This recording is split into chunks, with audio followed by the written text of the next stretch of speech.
En el año de 1876, a 300 metros de la Catedral Metropolitana, abría sus puertas el Hotel Gillow.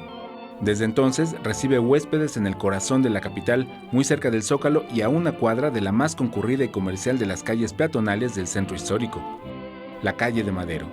Su nombre hace homenaje a su fundador, Thomas Gillow, quien llegó a México en 1819.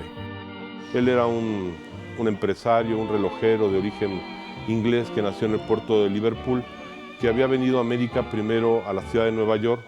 Él representaba una casa de relojes que se llamaba Casa de Relojes Rosquel. El hotel se encuentra en el cruce de la calle Isabel la Católica y 5 de Mayo en el centro de la ciudad. Y su historia empieza con la promulgación de la Ley de Nacionalización de Bienes Eclesiásticos y de separación de la Iglesia y el Estado, hecha por Benito Juárez.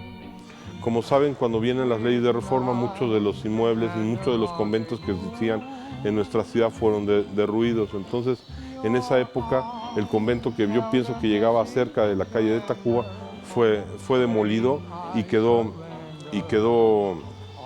parte de la casa de ejercicios espirituales, que también fue comprada y fue adaptada para formar lo que es hoy el día el Hotel Gillow, ¿no?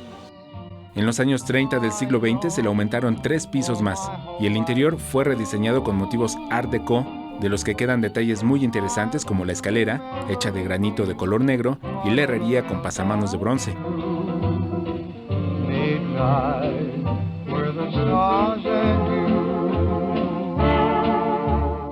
Rematadas con un domo que permite la entrada de luz que produce hermosos reflejos.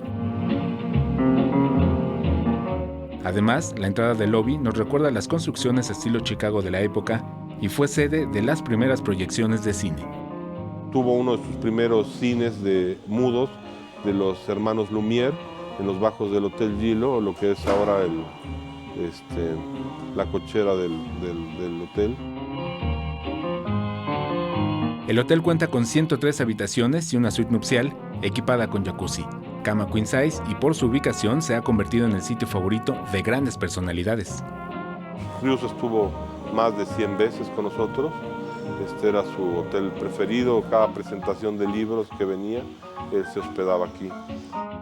El Gillow sigue en servicio tal y como hace más de 100 años, pero con las comodidades del siglo XXI, como internet en las habitaciones, room service, televisión por cable y La Capilla, un restaurant-bar de comida internacional. Imágenes, Javier Martínez. Información y voz, Alberto Álvarez Santana. 21 Noticias.